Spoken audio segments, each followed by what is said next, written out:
For a time, it was the highest-grossing documentary ever made.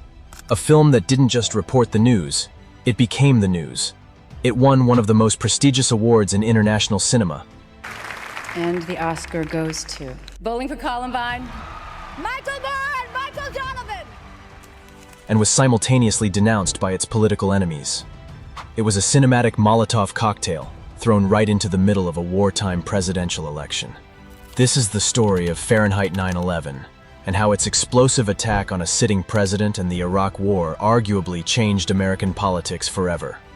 But to really get how one movie could cause such a massive cultural firestorm, we need to go back to what the world felt like in 2004. Part 1. The world in 2004. The early 2000s were completely defined by one single event, September 11th, 2001. In the aftermath, America was a nation gripped by fear, grief, and a wave of unifying patriotism. President George W. Bush's approval ratings shot through the roof. The war on terror that followed, including the 2003 invasion of Iraq, started with broad support, and the media landscape mostly echoed the administration's talking points. If you spoke out too loudly, you risked being called unpatriotic. And into this supercharged atmosphere walked Michael Moore. Moore was already a famous and famously polarizing filmmaker thanks to movies like Bowling for Columbine. But at the 2003 Academy Awards, he lit a match. When he went up to accept his Oscar, he declared, "We live in a time where we have a man sending us to war for fictitious reasons.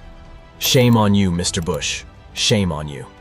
The room exploded with a mix of thunderous applause and furious boos, a perfect snapshot of the country itself. That moment turned out to be a warm-up act. Moore wasn't just going to make speeches anymore. He was going to aim a whole movie directly at a sitting president. Part 2. The film's assault. Released in the summer of 2004, Fahrenheit 9/11 wasn't a subtle film. It was a 2-hour cinematic indictment. The title itself was a challenge, a play on Ray Bradbury's dystopian novel Fahrenheit 451, with the tagline, "The temperature at which freedom burns." Moore's central argument was that the Bush administration had exploited the trauma of 9/11 to push an agenda that they already had. The movie opened by questioning the 2000 election results, suggesting that allies at Fox News had helped call the race for Bush prematurely. Then, it meticulously focused on the president's actions on the morning of September 11th, showing the now infamous footage of Bush sitting in a Florida classroom for 7 full minutes after being told the nation was under attack. From there, Moore dove into one of the film's most controversial arguments, the deep financial and personal ties between the Bush family, powerful Saudi figures, and the bin Laden family. The film pointed to the secret flights that allowed members of the bin Laden family to fly out of the US just days after 9/11, a time when all American airspace was supposed to be locked down. Moore used this to suggest that the administration's focus on Iraq instead of Saudi Arabia, where most of the hijackers were from, was influenced by these powerful relationships. The second half of the film was a blistering critique of the Iraq War. Moore argued it was a war of choice sold on false pretenses, with the American media acting more like cheerleaders than watchdogs. But the film's real gut punch came from showing the human cost.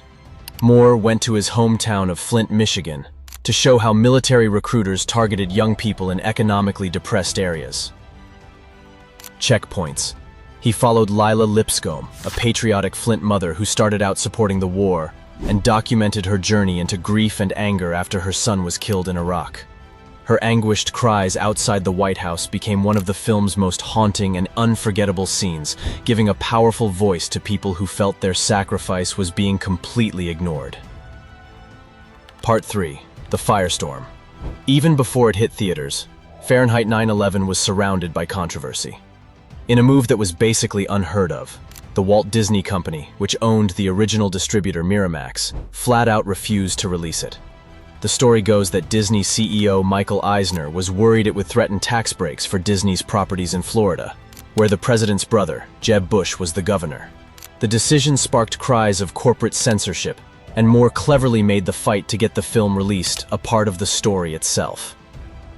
The film then premiered at the 2004 Cannes Film Festival, where it received a massive ovation, one of the longest in the festival's history. The jury, headed by Quentin Tarantino, awarded it the Palme d'Or, one of cinema's most prestigious prizes, an honor almost never given to a documentary. That win launched the film from a political piece into a global cultural event. When it finally opened in the US on June 25, 2004, after a limited run in Los Angeles and New York, the reaction was explosive. The film smashed box office records, earning over $220 million worldwide, and for a time became the highest-grossing documentary ever made. Sold-out screenings were common. For its supporters, the film felt like a catharsis, a validation of their own doubts and dissent. It gave them, as one military mother put it, permission to talk about things that this administration doesn't want us to talk about. The backlash was just as fierce. The White House called the film outrageously false. Conservative groups organized protests and called for investigations into its advertising. Critics, including some on the left, accused Moore of playing fast and loose with the facts, using manipulative editing, and creating a powerful but deeply biased piece of propaganda.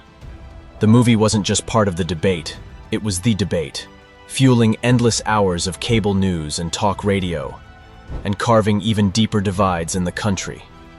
Part 4. The Legacy. So, that brings us to the big question. Did the movie actually work? Michael Moore was clear that his goal was to stop George W. Bush from winning a second term, and in that respect, the film failed. In November 2004, Bush was re-elected.